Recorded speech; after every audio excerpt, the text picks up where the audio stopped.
बिस्मिल्लाहिर रहमानिर रहीम नहमदुहु व नुसल्ली व नुसल्लिमु अला रसूलिहिल करीम। मुझे इंतहाई अफसोस के साथ ये बात कहनी पड़ रही है कि जो बुशरा बीबी ने बात कही है कि जब इमरान खान साहब वहां मदीना मुनव्वरा गए तो उसके बाद जनरल कमर जावेद बाजवा साहब को फोन आया कि हम तो शरीयत खत्म कर रहे हैं और आपने शरीयत नाफिज करने वाला जो है वो ले आए हैं। इसकी हकीकत में 1% भी इसमें कोई हकीकत नहीं है। ये झूठ पे मबनी है। ये पाकिस्तान और सऊदी अरब के ताल्लुकात को खराब करने की एक कोशिश है।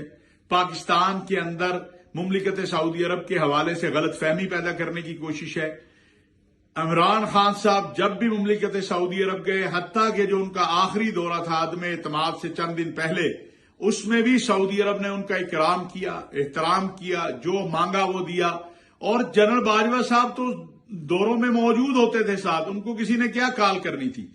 मैं चूंकि उस वक्त दौरे में मौजूद था साथ, लिहाजा मैं ये बात कहना चाहता हूं कि ये बिल्कुल झूठ पर मबनी है और ये दरअसल उस मुहिम का हिस्सा है जो सऊदी अरब और पाकिस्तान ताल्लुकात की खराबी के लिए गुज़श्ता चंद दिनों से शुरू हुई है, जब से हमारी क़यादत जो है सऊदी अरब से होकर आई है और सऊदी अरब ने पाकिस्तान में सरमायाकारी के हवाले से इक़दामात शुरू किए हैं। और ये उन गरीब पाकिस्तानियों के खिलाफ भी एक साजिश है जो खलीज में है, जो सऊदी अरब में है। जिस तरह माजी में मलेशिया कॉन्फ्रेंस के मौके पर की गई थी कि किसी तरह जो है नफरत पैदा हो, पाकिस्तान सऊदी अरब के ताल्लुकात खराब हों। और अब इस वक्त इस मुहिम का मकसद ये है कि पाकिस्तान और सऊदी अरब का जो फलस्तीन के ऊपर मौकफ है उससे पाकिस्तान को और सऊदी अरब को पीछे हटाया जाए।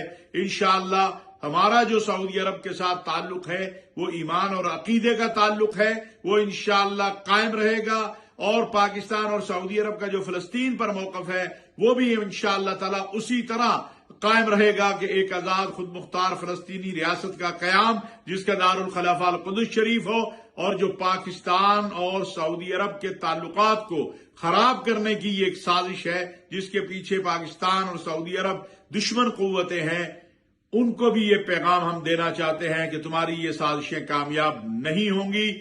पाकिस्तान और सऊदी अरब दो भाई हैं, हमारा ईमान और अकीदे का ताल्लुक है जो कभी खत्म नहीं हो सकता।